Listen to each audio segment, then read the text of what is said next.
Hello everyone. One of the topics that frequently comes up when people ask me about photography is how do you take a decent self-portrait, or a selfie as they're often known.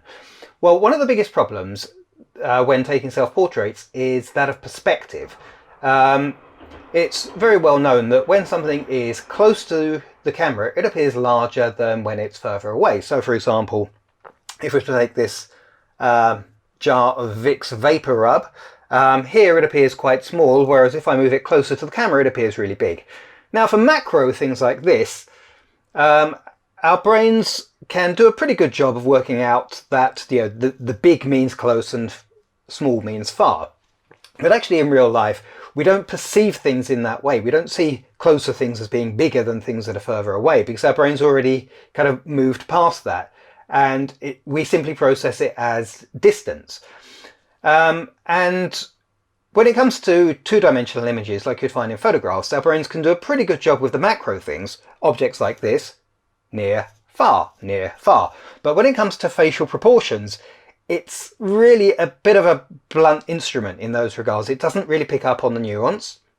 So what we're getting at the moment is we've got a typical mobile phone camera which is being held at arm's length. So my nose is considerably closer to the camera than my ear.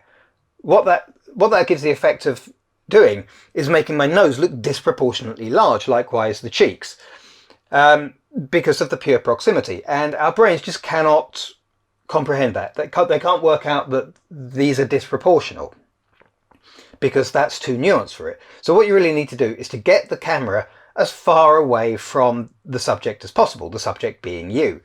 Because the further the camera is away, then the less relative distance there is between, say, your nose and your ears, and that's actually would be closer to how you see it in real life. The problem is that if you're using a mobile phone, then you're stuck with a very wide camera, and if you're taking a selfie, then you're limited to the length of your arm. Selfie sticks can help a little bit in that regard, but you're still limited by the camera. If you spin the phone around, then you might have a second lens which is a little bit more zoomed up, and you're going to get better results out of that straight away. Or likewise if you get somebody else to use that second lens and to take a picture of you. But the problem with selfie sticks is that you're going to look a complete tit using one in public, so you may as well go the whole hog and do something like this. Hello! What I've got here is a second video camera that's perched probably a good 4 or 5 meters away, and it's zoomed right in so that my face fills up most of the screen. Now obviously, me not being a very good looking person, it's not going to make much difference, but it should become immediately apparent that my nose and ears are much better proportioned, even if I turn my head to the side. The nose and ears appear to be relatively the same size. That's because the distance from my nose to my ear is absolutely minute, whereas the distance from my nose to the camera is about 4 or 5 meters. Likewise, if I get this here jar of Vicks Vapor Rub and I hold it out at arm's length, you'll notice that the size doesn't really change that much. And if you focus on the visual too hard, then that kind of looks unnatural. It should be getting larger and smaller. But if you try to switch your mind off to this fact, this is actually a lot closer to how we perceive things in real life.